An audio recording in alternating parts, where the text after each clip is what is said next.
Okay, we're able to get it to go live here. So what we're going to do is we're going to talk about this week's plan review. So this is going to be similar to the other plan reviews. We'll just do this live and see how it goes. We're going to talk about a plan that's got about 180 participants, a little around 13 million in the plan. So it's smaller than some of the ones we've done before. We're going to talk about, the service model is always the most difficult thing to talk about, especially over the last year.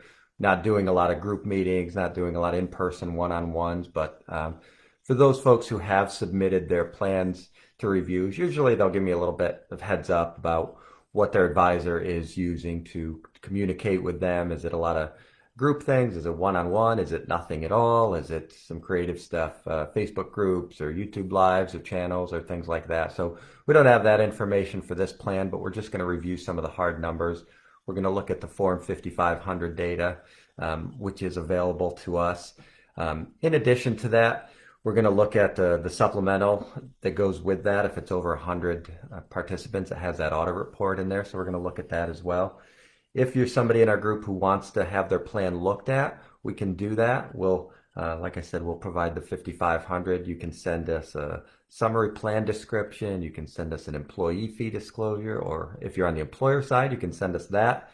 If you want to send us a fund lineup, or even some of you folks have sent out a statement, make sure you do that in the secure link. But the more data you give us on a plan, the better we'll be able to get a feel for what's out there. But this is one of those plans that has over 100 participants, so we're able to pull in a pretty good amount of information there. So we'll talk about the service model, the fee structure, investment choices, plan design, and we'll talk a little bit about benchmarking.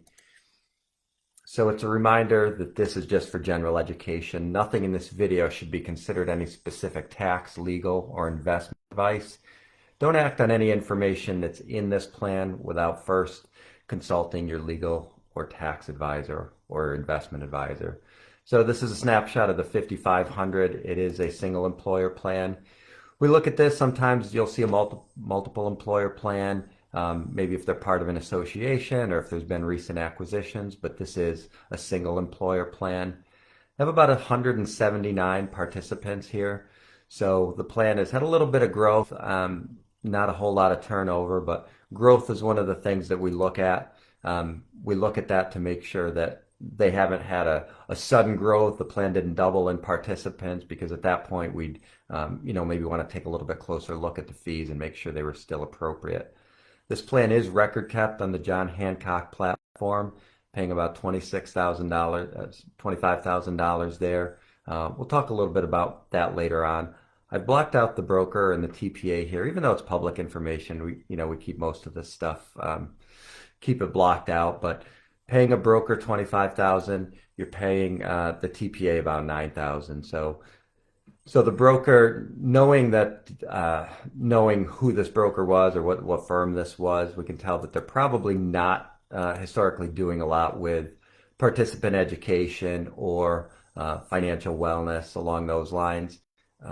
And the TPA, seeing them in here, that tells you it's not a bundled solution, meaning John Hancock isn't handling all the record keeping and administration. So here they have an outside TPA.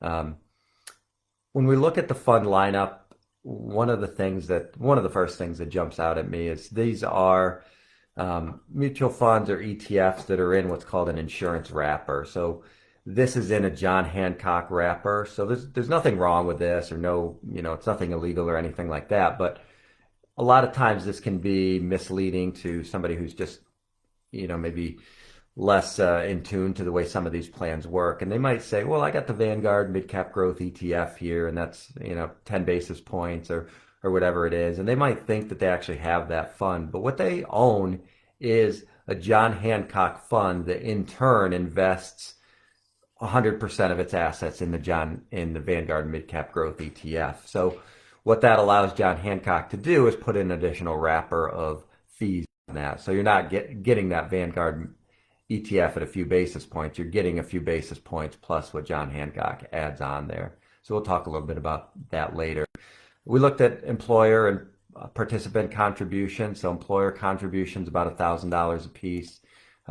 Participants are putting away about $3,000, so a little bit less than than the average, but it's good to see the employer is at least making some contribution there for the employees. This part here talks about specifically the automatic enrollment, which I think is neat. It's great to plans have these. Going forward, automatic enrollment, if you add that, there's a tax credit available to businesses. And almost all new plans are set up with this automatic enrollment. So this one starts off at 4% initially, and then it increases by 1% annually, and then caps out at about 8%. So in addition to this, what we're seeing now is the Secure Act 2 is making its way through, and it could eventually pass. That changes some of this automatic enrollment. They're asking that automatic enrollment be added in every 401k plan, and I think right now the way it's written is it starts at I think it starts at 4 or 5, and it's with a maximum of 10. So there may be some legislation come forward that forces new plans to start with the automatic enrollment, but this is a good plan. This plan has that already. So they're making discretionary matching contributions. Basically, if the company's doing well, they're deciding that they're going to do a match for the year. So this tells you that they've matched 2018, 2019, and they can make a discretionary profit sharing contribution, but there was no contribution in 2018 and 2019. Administrative expenses, so some of that is built in. So we talked about that John Hancock wrapper and the funds. Some of it is on there. This plan is an audited plan, but I didn't see anywhere in the 5,500 where there was an audit cost in there. So that's good for the employees because that means they're not paying that audit cost. Usually with a plan this size, you'd see $10,000 to $12,000 probably is that audit cost. So that looks like it was being paid by the company here. So they're doing a good job of that. So we're happy to see that.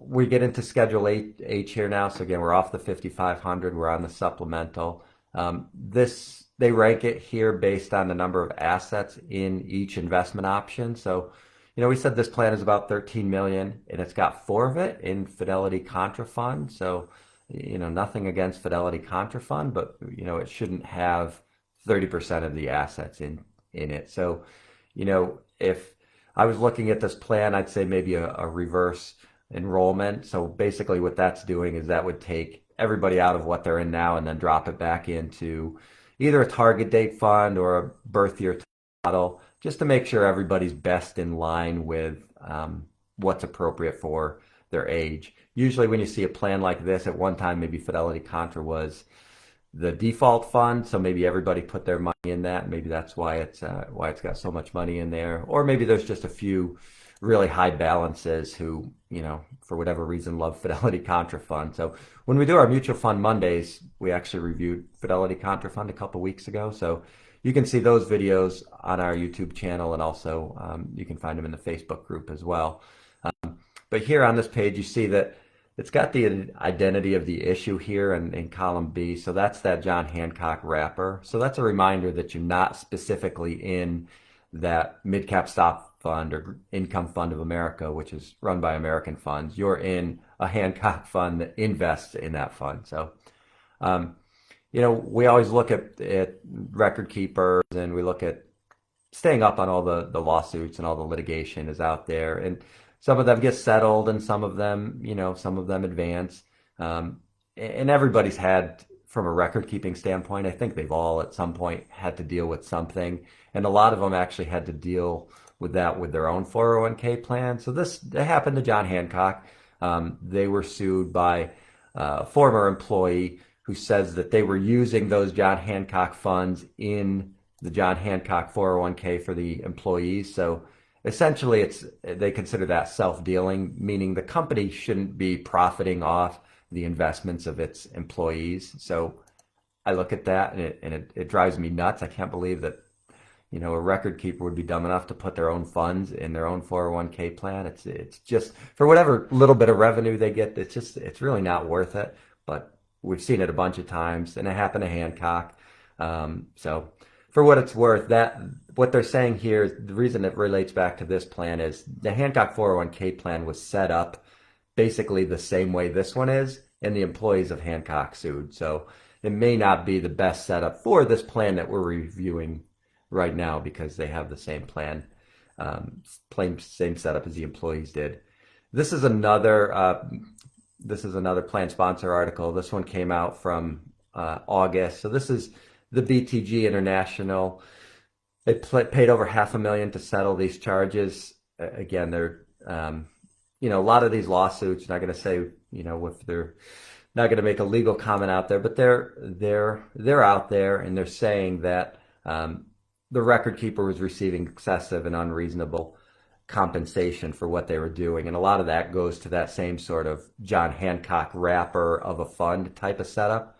So that's what concerned me when I looked back at this Btg International that just had a $500,000 setup, is when you look at their Schedule H from 2013, and this is when that lawsuit goes back to, it looks eerily similar to the plan that we're reviewing today. Same, about 170 participants, I think it was. Asset size was pretty similar, but it's that fund inside of the wrapper that ultimately led to Btg settling this lawsuit. So again, just something to think about. If you have the same setup of a plan that was recently sued or had to settle, maybe it's time to take a look at that. Might be, you might not want to be a sitting duck like that, but not to say that anything is that the same setup would be sued here or that there's anything going on there, but might be something that you want to review. So service model wise, again, we don't know a lot about what's going on here. This plan was submitted without, talking about the service model too much. The plan design, we like that there was an employer contribution. We like the fact that the employer is paying that audit cost rather than pushing it back to the employees. But there wasn't a huge employer contribution here, and because of the way it's structured with that wrapper, that's sort of plan design, sort of investment lineup. But so we gave them a B for that. On the investment lineup, again, B minus. It's nice that they have the Vanguard funds in there, some DFA. I mean, they've got really good names in there. They've got some really good funds, but again, putting that wrapper on it can make it just a little bit more confusing to the employees. So it'd be cleaner if they just had the funds, added on what the record keeper needed, added on what the TPA needed, added on what the advisor. So it would show up as just sort of line items on their statement rather than be sort of a convoluted way that it's structured now. The fees, we looked all in a little over 60,000. So that was record keeping, TPA, broker services. So probably a little bit higher than, if they were to quote this out, they could probably get a little bit lower. And that sort of relates back to that service model. I mean, if you're at the extreme and you've got somebody in there offering full, sort of financial planning or financial wellness to every employee, that fee was actually probably be pretty good. Knowing the players involved in here, it's not likely that happened, but and then, from a fiduciary standpoint, we don't know if the fiduciary outsourcing was all, 316. That could alleviate some of the administrative fiduciary responsibility of the plan. So, this plan was signed by, you look at the signers on the 5,500, it was signed by a staff member there. So you can sometimes get a 316 service who will actually sign and file your 5,500 for you. So at least that's a service that we can tell that they're not getting here, is that signing. And then from an investment fiduciary, we don't know 321 or the 338. We don't know if that investment fiduciary risk has fully been outsourced by the company. With a plan this size, you would hope that it would be, but we don't know that from the 5,500 of the stuff that we've seen. But overall, I give this plan a B. We're going to save this recording here.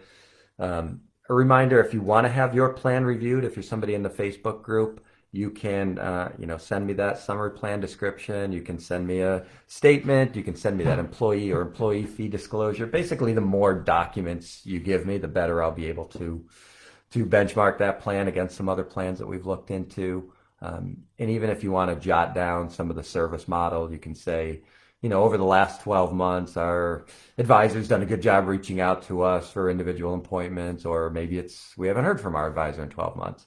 And then even if you wanted to go back to maybe sort of pre-COVID, what that routine was like. So if anybody's watching live, we appreciate you checking us out. You can check out our YouTube channel for some mutual fund reviews. We post those on Monday. You can check out our Facebook group for some additional content there, and also have a say in which mutual funds get reviewed and which plans get reviewed. So on Tuesdays, I post the poll that says, here's 10 mutual funds in a category, let's call them mid cap, and then we do a full 10 or 12-minute review on the fund that wins, and then the other 9 funds we'll just do a quick sort of 2-minute review and post those to YouTube. So all right, thanks a lot, folks.